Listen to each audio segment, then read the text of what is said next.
What's going on, everybody? Welcome back to Talkin Sports with Jake. Hope we're all doing well. March Madness is going on, but I got some football to talk about. We're going to start today with I'm going to rank the top 10 defenses in the NFL from this past season. We're going to start with number 10, which I believe was the Carolina Panthers. They were very good defensively this past year. I said last year going into the year, I thought they did some underrated things last offseason that were going to make this defense better, and it ended up working out.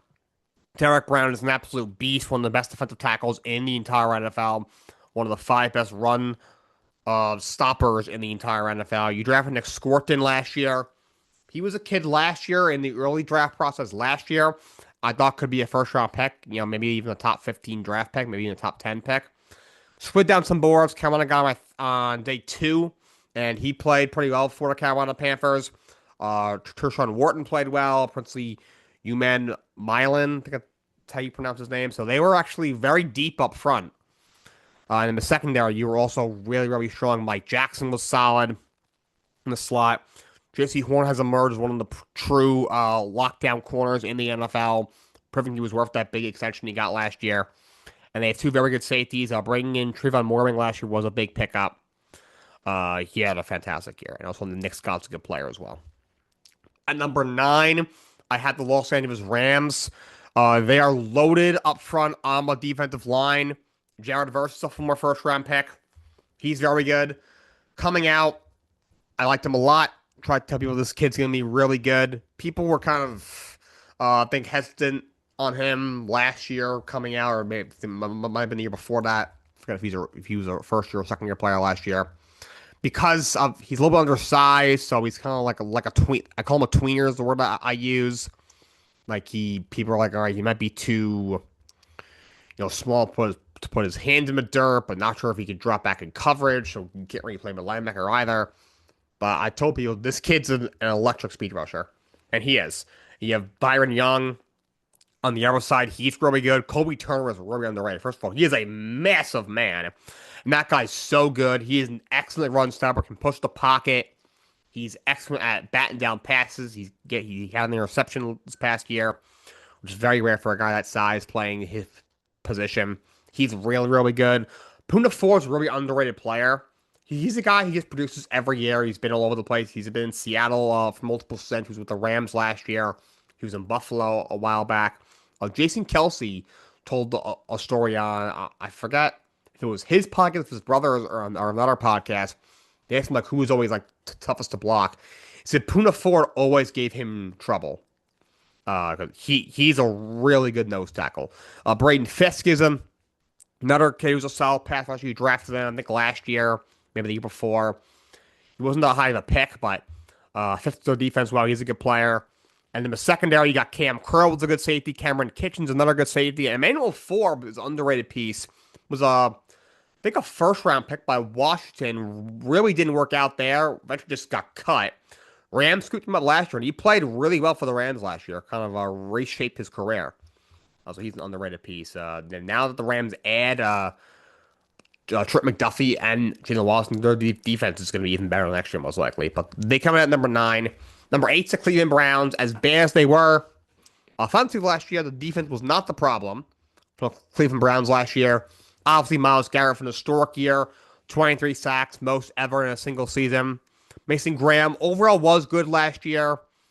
They traded back to him at the 5th pick last year. I liked him coming out. I thought he was a top 5 player in the class last year.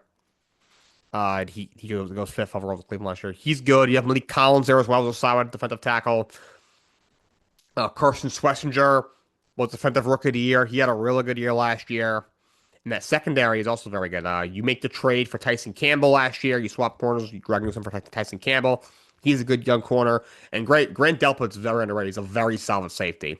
I know someone, you think, does the personnel measure up to a lot of these other teams on this list? You got to remember, when you have, even 4 or 5 solid pieces, along with one of the best edge rushers the league's ever seen, that carries a lot of weight. So I had them in 8th, although the 8th best defense last year. At 7, I had the Green Bay Packers. I wasn't sure where to put this group because For most of the year, they were really, really good. But then when Micah Parsons went down, they definitely struggled down the stretch. That being said, um, uh, for most of the year, they were really, really good. So I thought they deserved a spot on here. I would have probably put them a little higher if Parsons didn't get hurt and they played better down the stretch, obviously. But so I bumped them down a little bit. Micah Parsons, we know what he is. He's absolutely incredible. Rashawn Gary, who they traded away, he had a solid year last year. He's a pretty good pass rusher. Deontay Wyatt, I think he's a former first round pick. He's pretty good. Corley Woolen was your starting D tackle last year after Kane Clark went in the Parsons trade. He had a good year last year. You just traded him away as well for Zachary Franklin. Adrian Cooper is a youngster you have who was good last year. And in the secondary, Keyshawn Nixon had a good year last year. Javon Bullard's a solid safety. And David McKinney has been a great free agent pickup over the last couple of years. He's an excellent ball hawking safety. At number 6, I have the Jacksonville Jaguars. Anthony Campanelli did a fantastic job with this group. This is a really good defense. Josh Hines-Allen is one of the best pass rushers in all of football. You have Trayvon Walker, who is not better than Aiden Hutchinson. The Jaguars should have still taken Aiden Hutchinson first overall a few years ago. But Trayvon Walker has turned into a very good player. You have Eric Armstead, who's a solid D tackle, a little bit older, but still a good defensive tackle. Your linebacker group was really good. Foy Oluokun, he's really good. Over 140 tackles last year, very underrated player. Devin Lloyd's definitely going to be missed. He had a great year last year. And in the secondary, Jordan Lewis is a very good corner. Eric Murray's a solid safety. And also Greg Newsome, who you trade Tyson Campbell for, is a solid corner. I think they'll miss him next year as well. Top 5. Number 5 is the Los Angeles Chargers. Kudos to this team. Of all the injuries they had, still playing consistent defense, elite level week in and week out. That's why Jesse Minter got a head coaching job in Baltimore. Tuli Tuipulotu was a monster last year, 13.5 sacks. Taylor Tart is a really good defensive tackle. There's a lot of names on this defense that Cash has probably never heard of that are actually really good players. Cleo Mack missed some time, and he's 1,000 years old, but he's still a very good pass rusher. His numbers aren't all there, but he still gets to the quarterback at a very consistent level, especially for a guy his age. Denzel Perriman, another guy that's been around for a while, still a very good linebacker. Tariq Still's one of the best young corners in the game. Dante Jackson's a solid corner, and Derwin James is not getting enough credit. He's an incredible safety. He's probably one of the best run stoppers at the safety position, great around the line of scrimmage. Might honestly play more linebacker than safety at this point, and he can also drop back at the center field if he needs to. Number 4 is the New England Patriots. They did have an elite defense last year. Harold Landry's a very good pass rusher. He had a good year last year. In the middle, Christian Barmore was fantastic. Mike Vrabel coming in really unlocked him. Having him healthy gave the Patriots a big boost. Milton Williams, you felt his absence when he was injured for a little bit last year. When healthy, he's a beast. Great player. Cleveland Chai-Assam was even pretty good last year. I'm surprised he wasn't re-signed. Robert Spillane was a nice pickup. He's a good linebacker. You have Christian Gonzalez, who's easily a top 5 corner in the game. Absolute lock on the outside. The reason they call him Agent Zero or Guantanamo Bay. Carlton Davis was a nice pickup last year. He's a good corner. Marcus Jones is on the right corner. I know he does a lot of nice stuff in the return game. He's also a very underrated corner in the slide. Very, very fast, which allows him to keep up with like these speed demons, which you have in the AFC East. You know, guys like Garrett Wilson, Jalen Waddle, when he's healthy, Tyreek Hill, even at his age. And Jalen Hawkins is also a solid safety you had last year. Number 3, Denver Broncos. Defense was utterly elite. Pretty much carried them to the AFC Championship game, to be honest, as not that their offense was bad. I like Bucs a lot, but their defense was obviously their strong suit. Nick Bonito had a huge breakout year, 14.5 sacks. He's an absolute beast. On the inside, Zach Allen developed into a really good player. DJ Jones is also an underrated defensive tackle. Excellent run stuffer. Had a couple sacks last year. Alex Singleton's a very good linebacker, and that secondary is absolutely nuts. Patrick Surtain is the best corner in the game. Jade Barron, who I was a little confused in the draft in the first round last year. I thought they had other needs on the offensive side of the football, but he's a good player. Had a good year last year. Rowdy Moss over the last couple of years has really broken out and become one of the best defensive backs in the entire NFL. And Tuan Hufanga was finally able to stay healthy and prove he's still an all-pro level safety. At number 2, I have the Houston Texans. Will Anderson is a top 5 pass rusher in all of football. That guy is a monster. If I'm a Houston Texans, I'm giving him a bag this offseason. And Neil Hunter is also really underrated. He is good for 14 to 17 sacks pretty much every year and almost never gets talked about. He's really, really good. Obviously got a huge extension through next year on a 1-year deal. But he's a fantastic edge rusher. Him and Will Anderson are probably the best edge rush duo in the NFL. Sheldon Rankins is a very good nose tackle, kind of produces wherever he's been. In New Orleans, in the Jets, with Houston. He's a very good nose tackle. And their secondary is loaded. Derek Stingley is probably a top 3 corner in the NFL. He's incredible. He ended up coming out better than Saul Scholar, to be honest. Kamari Lassner is very good. Jalen Pitcher's a very good safety. And Calvin Bullock really broke out last year. Made some big plays for them. Really good ball hawking, versatile defensive back. And the best defense in the NFL was the Seattle Seahawks. Put on a clinic in the postseason, put on a clinic in the Super Bowl. This defense is incredible. DeMarcus Lawrence was a great pickup last year. Very good pass rusher. They have a lot of guys who, if you just look at the stats, they don't jump off the page, but they are really impactful. DeMarcus Lawrence is one of them. His sack numbers don't jump off the page, but he gets to the quarterback at an elite clip, week in and week out. Really good pass rusher. The number one guy, maybe the entire league of this, is Leonard Williams. I said before right around the Super Bowl, Leonard Williams is probably the best defensive tackle in the NFL. That guy is a monster. Again, his numbers do not jump off the page. He doesn't have, 1,000 tackles or 15 sacks. Not everybody's going to be Aaron Donald, but he is an absolute monster.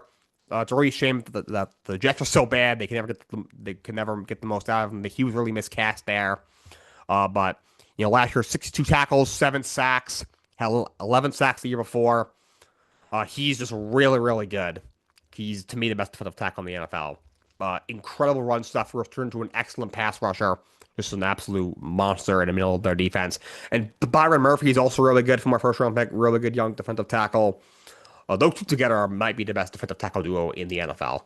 And Boy Mafe, who leaves in free agency, even he was pretty good last year. From our first round pick, he's been a slight disappointment since being drafted. But even he wasn't bad. His numbers, again, don't look good at all. 31 tackles and 2 sacks. But as a rotational pass rusher, was actually pretty impactful. And Ernest Jones, I love. I remember when Sam had 4 picks after the Rams game in the first time in the regular season, and he said, he basically said, not his fault. He kind of blamed himself in the defense and said, F you. And I was like, all right, that game was Sam Darnold's fault, but I was like, if that was my teammate, I'm going straight to the front office. I'm like, extend that guy now. Don't care what his contract is. You saw him on the microphone at a Super Bowl parade, on a bunch of shows that he went on to the Super Bowl. That guy seems like an awesome teammate. He's a really good linebacker, really underrated. And their secondary is ridiculous. Devon Witherspoon, already a top 5 corner in the game. Absolute superstar. Who's a top 5 pick for a reason. Tariq Woolen, who losing free agency, obviously had that really rough sequence in the NFC Championship game. He is a good corner. He's good against the run. He's a good player. He did play well for you last year. And just the secondary is so deep. Julian Love's a really good safety. Kobe Bryant, who you lose as well in free agency. Really good safety. And Jackson Jobe is a guy you re-sign, who I think will play an even bigger role when he's a underrated player. He's a very good, versatile defensive back. Before we get to, I'm going to do another mock draft. We'll explain why in a minute here. But the Eagles trade for Andy Dalton. A 2027 seventh round pick goes to Carolina. They get nothing back. Dalton is, at best, a serviceable backup at this point in his NFL career. Going to be 39 years old next year. Will be year 16 for Andy Dalton. He's been in Carolina for the last 3 seasons. Also was with the Bengals for a long time as their starter from 2011 to 2019 for 9 years. Spent the year in Dallas. Played a bunch when Dak Prescott got hurt that year. Was in Chicago for a year. For Justin Fields' rookie year, he played a bunch last year. That year, he was with. Was he with the Rams?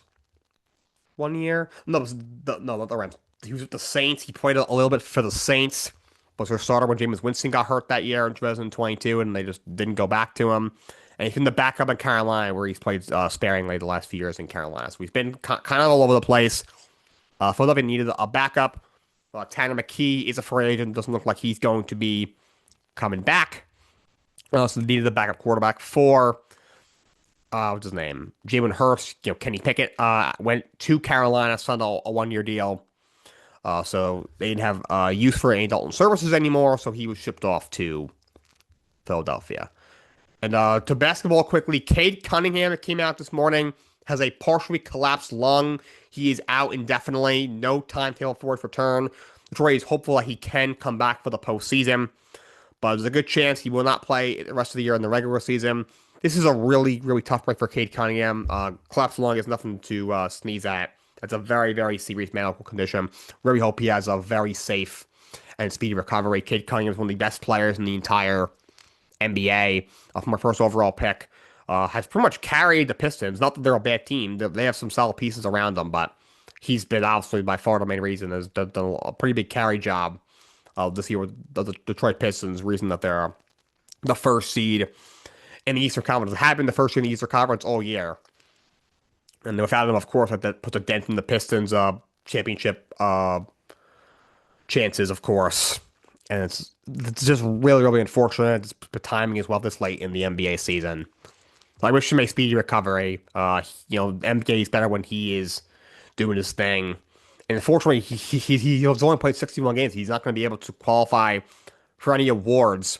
And he's not going to be able to make an All-NBA team. And he absolutely deserves to be on at least one of the second All-NBA team, not the first All-NBA team.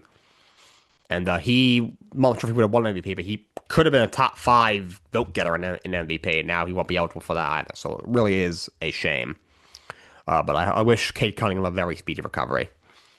Next piece of this, the main course for today, doing another mock draft. Normally, I don't do more than 2, maybe 3 mock drafts. But we had another first round pick get traded with the 30th pick going to the Miami Dolphins. So obviously, first round pick gets traded, things automatically get shaken up.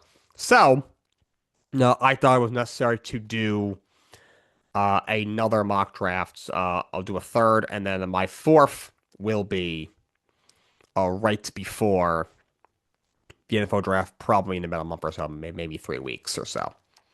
Hopefully nothing else happens, but I did this mock today. I made sure to get it out today with the pretty good understanding that I don't see another first round pick in this draft being traded. The only player that would go for a first round pick is probably AJ Brown. I don't see it happening until after the draft at this point. So let's get into it. 2026 mock draft. I'm not gonna put the board on the screen or put the draft noise in for this one. Next month when I do my last one, my final right for the draft, absolutely we are going to go all out for that. But with the first overall pick, Las Vegas Raiders select quarterback Fernando Mendoza. This has been not a secret, really since the NFL season ended, to be honest. I think Mendoza is going to be a good quarterback. I'm not sure if he'll be great, but Raiders could do a lot worse. I think he'll be a good quarterback. Just hopefully they give him an offensive line with the Raiders, but having Terrell Linderman will help. Second overall, New York Jets. I have him taking Alvaro Reese, outside linebacker of Ohio State. I just think between him and David Bailey, for a while I thought it would be David Bailey. I just don't think David Bailey can play outside linebacker. I think his hands gotta be in the dirt. Alvaro Reese is more traditional, off-ball linebacker. In this 4-3 scheme, the pieces you add from Joseph Asai to David Onyemata, to Sweat in the trade for Jermaine Johnson, it's pretty clear that they're going to a 4-man front. And I just think Reese fits better. I think they both have equally high ceilings.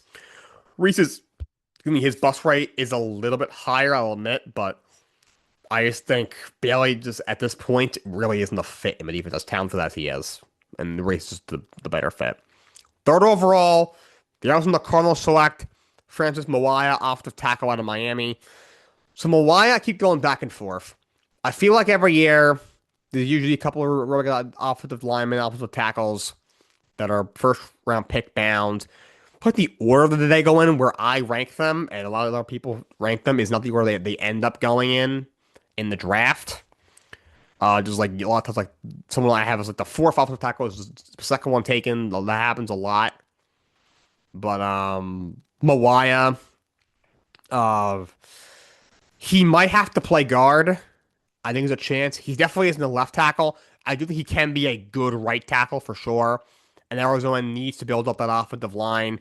Again, you gotta build, start from the trenches when you're rebuilding like Arizona is. And I think he can be a very good right tackle. You put him across from Paris Johnson. You put him next to Isaac Samuel, who they brought in free agency to play guard. This all of a sudden is looking like a pretty good offensive line in Arizona, which they're going to need because Jacoby Brissett is a statue. He's going to be your starter next year. So Francis Mawai, I still do think is the best O-lineman in this class. I have him going third overall to the Cardinals. Fourth overall, Tennessee Titans have him taking Jeremiah Love, running back out of Notre Dame. This is my thought process here. They spent a lot of money on Mondo Robinson. You took a couple of young receivers on day 2 last year who they like. So I don't think they go receiver here. I think it's a little bit high for any of the receivers anyway. I don't think they go offensive line. They've invested a bunch in that last couple of years. I know everyone's screaming David Bailey here. Robert Saz, the head coach, he's going to want, to add impact defensive players, but they spent a lot of money on John Franklin Myers. You trade for Jermaine Johnson. They've invested in the edge rusher position already in free agency. They invested in the secondary here. It's too high for Mansur Delane, the top corner, I think, anyway. I'll buy a little bit, but you spent a lot of money on Alontae Taylor and Cordell Flott, so I don't think they're addressing the secondary here. I thought a lot about Sonny Styles. It's really the one defensive position you have not invested in. But then I thought, you have a rookie quarterback on a rookie deal. You have to capitalize on building around him in the first 3 seasons before you have to pay him so much money that's not even funny. So you spent the money on Wanda Robinson. You already have Calvin Ridley there, some other guys there.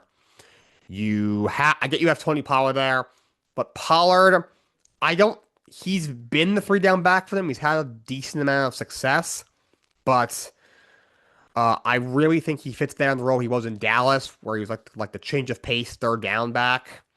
And Spears, he's a fine player, but he's a gadget guy. Take a screen past 20 yards, maybe once or twice a game. 3rd and 4, surprise team, have him go around the edge, maybe pick up 10 yards. But he really can't have more than like 10 touches a game. Yes, when he's gotten, in that 10-touch range, he's been pretty effective, but there's a reason that he doesn't get consistent carries. You just can't count on him to do that. You can get Jeremiah Love.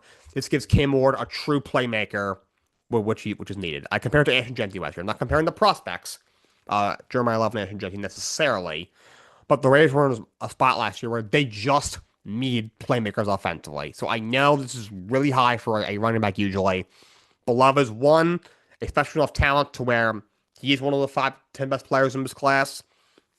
I would say the 2nd best offensive player in this class, besides from Fernando Mendoza. In fact, Love's probably an overall better prospect. Just positional value obviously matters a lot here. And just the Titans are desperate for offensive playmakers, and you get one here with Jeremiah Love. 5th overall, I have the New York Giants selecting linebacker Sonny Styles out of Ohio State. So I really think the pick will be Jeremiah Love if he's there. He's obviously not. You bring in Darnell Mooney, so you're probably not going wide receiver. You still can. They still could take Carmel Taylor or Jordan Tyson. I don't think they go that route. Some earlier mock had them taking Kenan Sadiq, the tight end. After that, they signed Isaiah Likely. Don't think that's going to happen. At linebacker, Tremaine Edmonds was signed.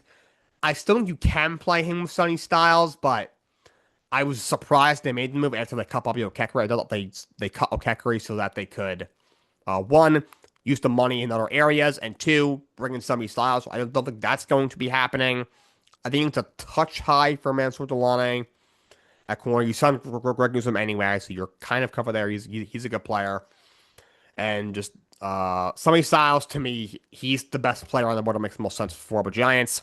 He's going to be an outstanding pro. Giants take Sonny Styles. 6th overall, Cleveland Browns take Carmel Tate, wide receiver out of Ohio State. I've had him here in pretty much all my mocks. They definitely need a number 1 wide receiver. Jerry Jeudy is not a number 1 wide receiver. They don't have much of a quarterback situation there, but Tate is I think can be a game-changing receiver, deep threat, red zone threat, and the Browns get him into town. He obviously stays somewhat local at Ohio State. He goes to the Cleveland Browns. 7th overall, Washington Commanders take Caleb Downs, safety out of Ohio State. No, it's a trend with these Ohio State guys. Downs, to me, is unquestionably one of the five best players in this class. He had an injury that was flagged at the combine. I think teams are going to be a little bit worrisome with that, so that knocks him down a little bit in this draft, but he's still so good in a game-changing safety that we don't see very often, in a said draft class, that I don't see him getting that much further than this. So if you're Washington, you need to add some playmakers to this football team. Downs is probably the best player available, and they just go with that. I could see the team moving back in the drafts. Keep that in mind. Eighth overall, Norman Saints, David Bailey, edge rusher, Texas Tech. If he falls to them, which I'm thinking he actually might, the Saints have to jump all over this. He is by far the best player available at this point. He's going to be a stud edge rusher in this league. Cameron Jordan has not been re-signed yet. Jump on this immediately. David Bailey, edge rusher at Texas Tech, 8th overall of the Saints.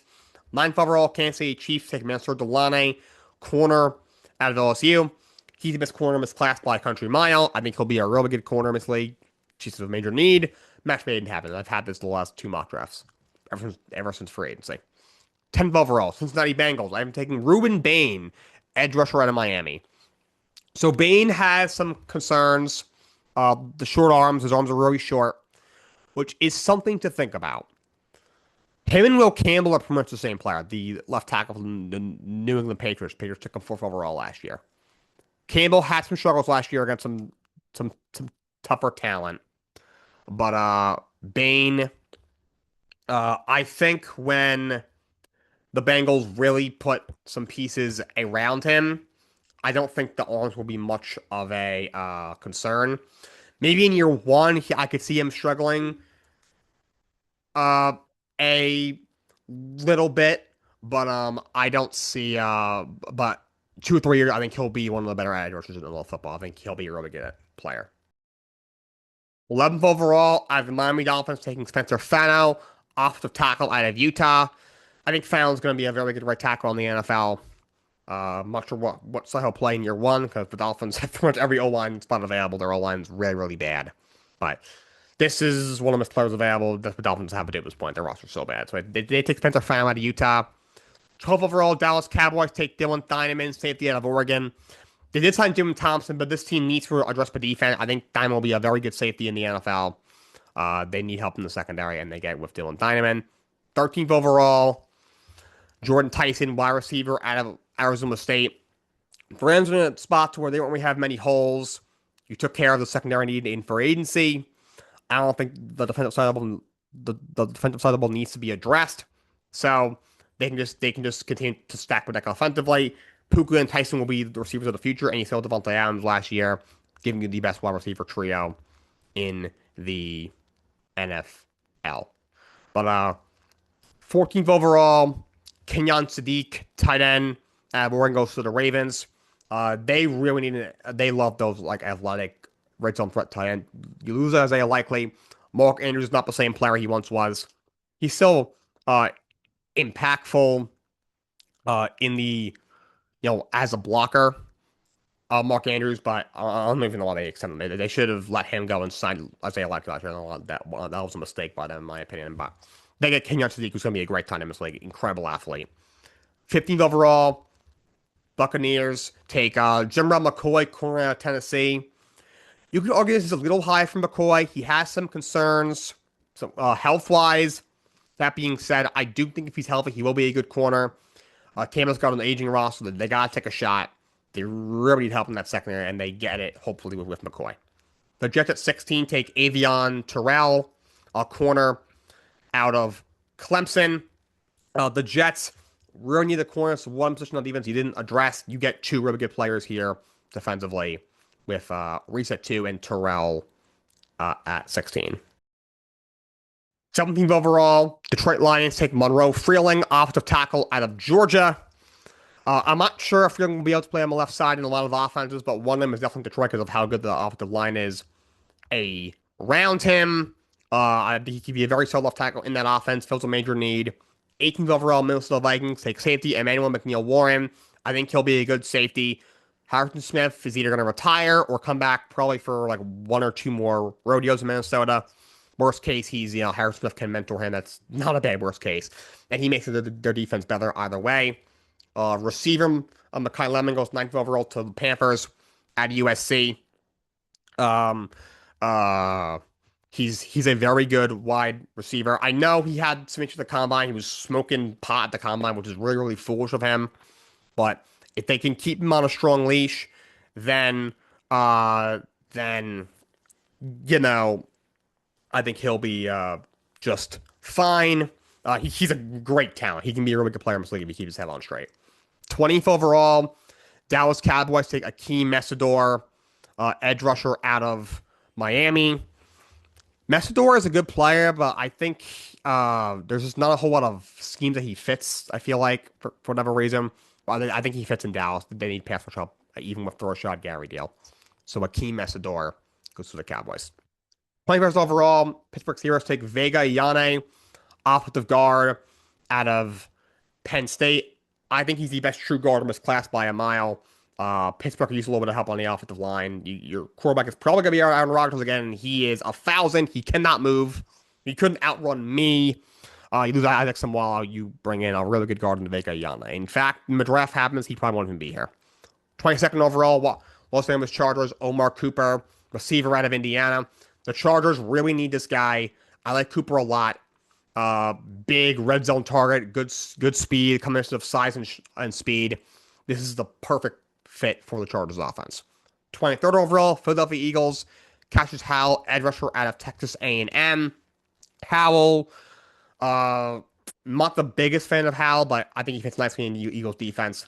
A lot of talent around him with those two D tackles next to him. They need pass rush help they get with Cassius Howell. 24th overall, Blake Miller, O-tackle out of Clemson. When it comes to Blake Miller, I think there could be a solid left tackle that the Browns need. 25th overall, Kedrick Folk, edge rusher out of Auburn. He's going to the Bears, but I think Bears could use another pass rusher like Kedrick Folk. He goes to the Bears. 26th overall, the Bills. TJ Parker, edge rusher out of Clemson. He fills the need for the Buffalo Bills for sure. They've needed on their pass rusher for years, been saying it for years. But Brandon Beane's a joke, so he had never listens to anybody. 27th overall, the 49ers take Cade McDonald, D tackle out of Ohio State. I think this is going to be a really good elite run stopper at the next level. Niners could use that. 20 overall, Houston Texans take Caden Proctor, O tackle out of Alabama. Not sold on Proctor, but he could be a solid left tackle in the right system. Houston really needs a left tackle. 29th overall, but Chiefs take Denzel Boston, receiver out of Washington. I think Boston's going to be a very good receiver. Chiefs need some receiver help. Rasheed Rice probably gets suspended. Receiver award, I don't think he's all that great. So they take Denzel Boston. 30th overall, Miami Dolphins take Colton Hood, corner out of Tennessee. I mean, they can go a lot of different directions here. Their roster's so bad. But they addressed the O-line on at 11. They addressed the secondary on defense here. At 30 of Colton Hood. 31st overall, Patriots take Emmanuel Pregnon, O-guard out of Oregon. I think he's the second best true guard in this class. Patriots could use one more guard. They get one with Pregnon. Remember, Vera Tucker's not going to get through a full season. He's going to miss games. And Jacob Rodriguez goes 32nd overall to the Seahawks, linebacker at Texas Tech. He's definitely a guy who's rising up boards, and the guy who we thought which was going to be a solid day 2 pick. I think he now might go in the first round. Seahawks out another good linebacker. So we're at the roster at the end. Got some stuff I got to take care of that just came up. But that's all I got for you guys today. Till next time, so long. Have a great day.